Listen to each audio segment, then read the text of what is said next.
When you've got a buggy and you've got perhaps a sleeping baby and the buggy's laden with shopping, would you move out of the way for a wheelchair user to have that space? I would move out of the way and I would get off a bus if it came to that, in order for a wheelchair user to get on. So are you critical of the mum who wouldn't do that for the wheelchair user back in 2012, which has sparked this legal I find battle? it very hard to believe that there wasn't a way, somehow, that the wheelchair user could have got on and the mum could have continued her journey.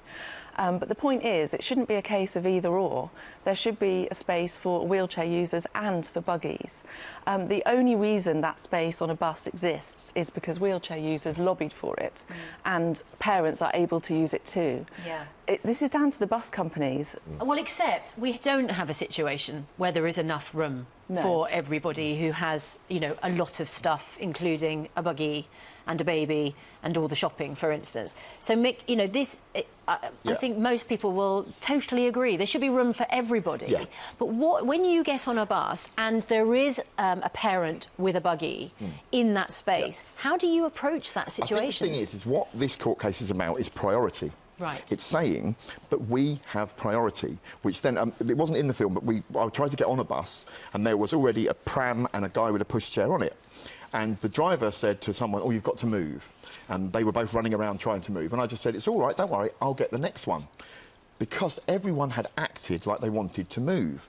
Because I had priority, which means I have the right to say, it's all right, I'll get the next one. But if you say that we don't have the right to be nice, empathic, you know, and have good manners and say, hey, it's all right, we'll get the next one. Because some disabled people have issues with things like core temperature. So it's really cold, you're waiting at a bus stop, you go to get on the bus and you're not even allowed on because there's already a pushchair in the space. I mean, it was very clear, wasn't it? The original case, Doug Paulley from Wetherby in West Yorkshire attempted to board a bus operated by First Group which had a sign which said, please give up this space if needed for a wheelchair user. Yeah, exactly. So in terms of the case that he's brought, I think fair enough. I mean, it's an interesting thing, isn't it?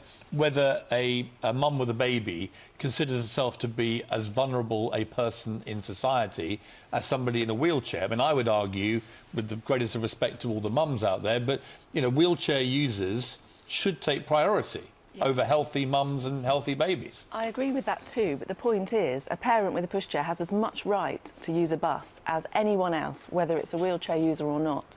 And when I wrote about this issue on my blog, Crummy Mummy, there was an overwhelming response from parents who say they routinely feel discriminated against, and it's a really stressful experience. I find that really offensive, the idea that parents are being discriminated against, until you experience what real discrimination is, right? The idea that I can't get on a bus because I bought a great big buggy and I'm loaded down with shopping. Yeah, I was about to say my wheelchair is the size it is because I need a big wheelchair. I'm 6'3", I need a big wheelchair. I can get on buses and find people with babies in buggies bigger than my chair. Also, now, people now use their right, but people now use their buggies not just for babies, but for the weekly shop. I mean, I've seen people. I don't think there's even a baby in there. Right? They come in, and it's basically like a shopping trolley. It's part of the problem. Abuse of the buggy. I mean, I think it's a whole different topic if you start to legislate on the size of a pushchair and, you know, people use it for different things. In the old days, a buggy, you'd fold it up and you'd hold the baby, right? That is happening less and less as buggies become these great things. And now you can have buggies, of course, where you can put the toddler in as well as the baby. So if you're a parent with two children... I'm about to be using a double pushchair on a bus. And it's like a truck you're bringing onto a bus, right? I've bought the smallest double buggy I could find, but to be honest with you, I'm dreading it. I'm dreading it. OK, look, let's the thing is, right, what we want to do, I mean, is we want to reach a point where we work together. What's the answer? It shouldn't be I'll tell you what the answer is that parents and disabled people get together, instead of being adversarial, as we are at the moment, going to court and fighting over who has the right, we work together to say to the bus companies and to the government, we want a bus that's designed to be used for all of the public. It shouldn't be that poor parents are on a bus, like you said, panicking as they pull up to a bus stop and they see a wheelchair user. That shouldn't be the case. It should be a bus for all. Inclusive design is the answer, not accessible design. Yeah, I mean, you have fold-up seats which people can either sit on or you fold it up and a pushchair can slide in nicely. I do think, though, until the law gets changed, and I agree with you, and it should be that, but I do think,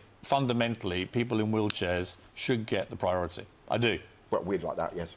You know, well, you are, to me, it is, you know, it's your need is slightly greater. I'm sorry. But it is their space, and that's the point. Right. You know, but the law needs to be looked at. And you were saying in Wales they have bigger spaces on the buses. In Cardiff, the buses in Cardiff are designed so that there's enough room for everyone to get on. Why don't we have a buggy space and a wheelchair space? What about that crazy idea? It would be...